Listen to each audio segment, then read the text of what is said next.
की हैं, जिनमें न्यूनतम समर्थन मूल्य यानी एमएसपी, मिनिमम सपोर्ट प्राइस की कानूनी गारंटी और लखीमपुर खीरी हिंसा के पीड़ितों के लिए न्याय की मांग प्रमुख है। इसे लेकर आज किसानों का पहला जत्था पंजाब के शंभू बॉर्डर से दिल्ली के लिए कूच करने की तैयारी में है। बताया जा रहा है कि आज 101 किसानों का पहला जत्था दिल्ली कूच के लिए अपना पैदल मार्च शुरू करेगा।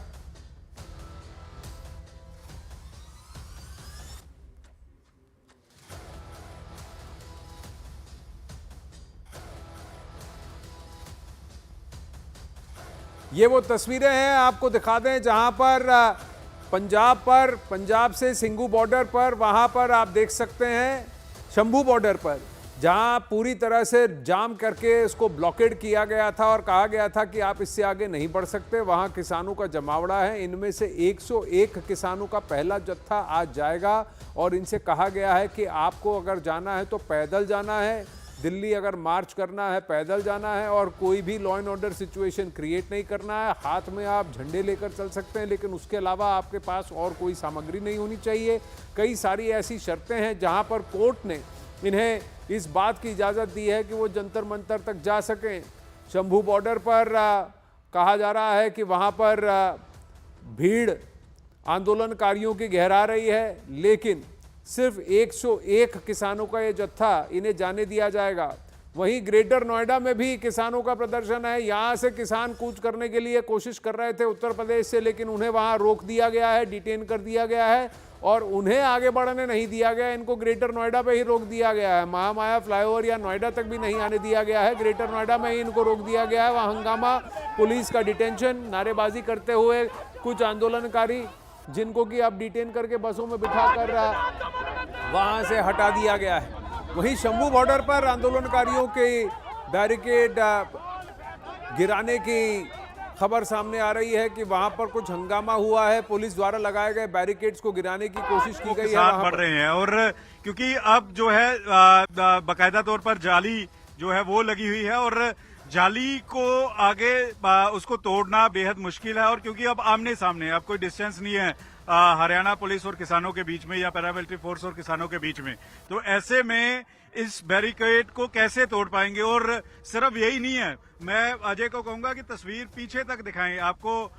इस बैरिकेड को अगर क्रॉस किया जाता है, इसको पार किया जाता है, तो उसके पीछे आपको हरियाणा पुलिस के जवान जो है वो हेलमेट पहने हुए और मुंह पर ग्लव्स लिए हुए, वो जो है मास्क लगाए हुए मुंह पर आपको नजर आएंगे। और इसके साथ साथ जो टिप्पर है, रेस से भरे हुए टिप्पर जो है वो उसके पीछे है, उसके पीछे फिर टिप्पर है और उसके बाद वाटर कैनन की गाड़ी जो है आपको नजर आएगी। उसके आगे जो है आपको आंसू गैस के जो गोले दागने वाली जो मशीन है वो नजर आएगी और उसके पीछे और बैरिकेडिंग जो है वो की हुई है। दोनों तरफ घग्गर दरिया के पुल के दोनों तरफ इस तरह की बैरिकेडिंग जो है वो इस समय की हुई है। और ये तस्वीरें हैं जब 101 किसान, क्योंकि बिना ट्रैक्टर ट्राली के जा रहे हैं, बिना किसी हजूम के जा रहे हैं, तो ऐसे में इन और ज्यादा जो बड़ी तादाद में है वो बुजुर्ग हैं, वो 50 साल से ज्यादा उम्र के जो किसान हैं वो इस समय है। तो इस समय जो पहली लाइन पर हरियाणा पुलिस और पैरामिलिट्री फोर्स है उनसे बातचीत चल रही है और किसान कह रहे हैं हम पैदल आए हैं, आप हमारे बैग चेक कर लीजिए।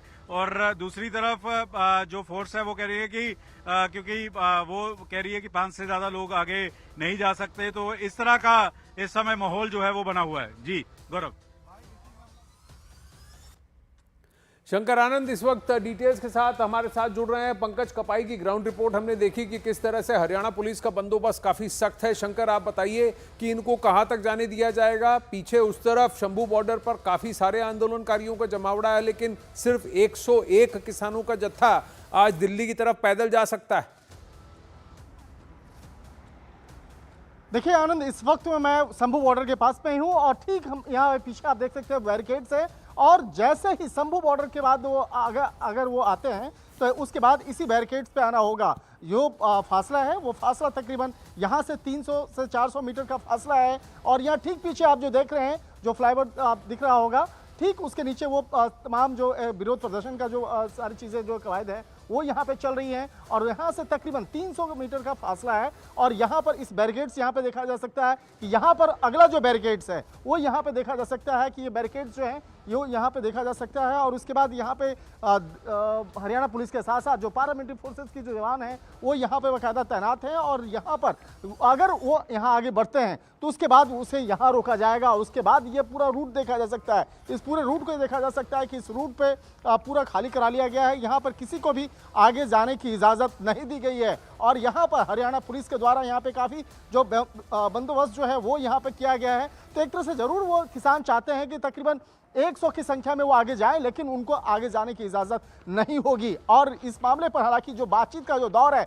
वो लगातार चल रहा है। किसान और जो अधिकारी हैं उनके बीच में आपस में बातचीत चल रही है, लेकिन अभी तक जिस तरह से एक कहा जा सकता है कि एमएसपी कानून को लेकर जिस तरह से पिछले 8 महीने से लगातार शंभू बॉर्डर पे यहाँ पर किसान बैठे हुए हैं, लेकिन वो अब चाहते हैं कि वो अपने बैरिकेड्स को तोड़ते हुए आगे जाना चाहते हैं और दिल्ली कूच करना चाहते हैं, लेकिन दिल्ली कूच करने की इजाज़त नहीं दी गई है। क्योंकि जिस तरह से वो जो पुलिसकर्मियों के द्वारा उन्हें कहा गया कि अगर आप दिल्ली जाना चाहते हैं, अगर दिल्ली पुलिस के द्वारा परमिशन मिलता है तभी आप जा सकते हैं। तो एक तरह से कहा जा सकता है कि यहाँ पर तमाम जो बैरिकेड जो है यहाँ पर काफी मजबूत किया गया है और काफी संख्या में जी शंकर, तो यानी इनको आगे जाने की इजाजत नहीं होगी। अगर ये आगे जाएंगे, जब तक दिल्ली पुलिस की तरफ से इन्हें परमिशन नहीं मिलती ये आगे नहीं जा सकते। और 101 का जत्था जाना चाहता है लेकिन इन्हें नहीं जाने दिया जाएगा। अब किसानों के आंदोलन के बीच अब से कुछ देर पहले देश के कृषि मंत्री शिवराज सिंह चौहान ने संसद में बयान दिया। कृषि मंत्री ने कहा कि किसानों की आय बढ़ाने के लिए मोदी सरकार ने रणनीति बनाई है।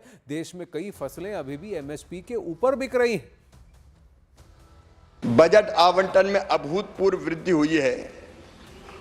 2013-14 तक ये केवल 21,900 करोड़ रुपया था, अब बढ़ के ये 1,22,528 करोड़ रुपया हुआ है।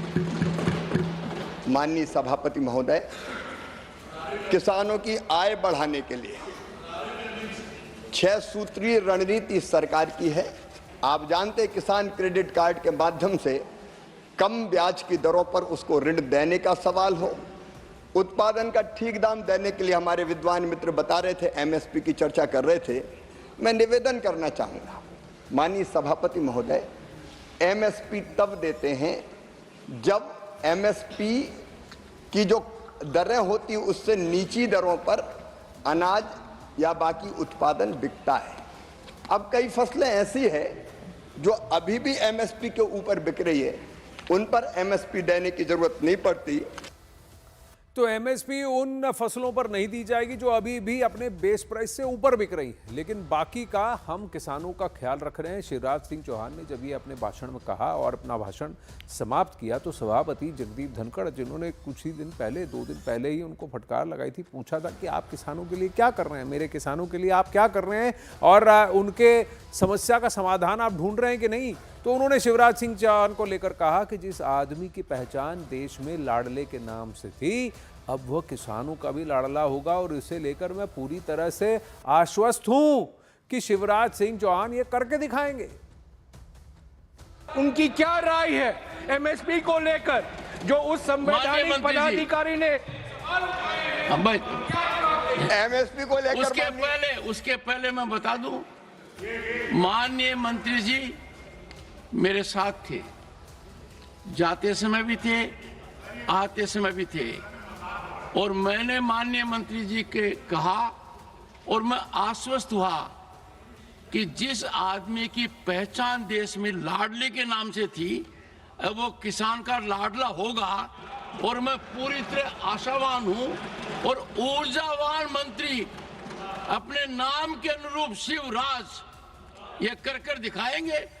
जयराम रमेश जी से मुझे उम्मीद थी कि वो कोई प्रश्न पूछेंगे, किसान को बड़ा अच्छा लगता यदि अगर एक बार भी एडजमेंट मोशन आता, आया नहीं। शिवराज जी बोलिए।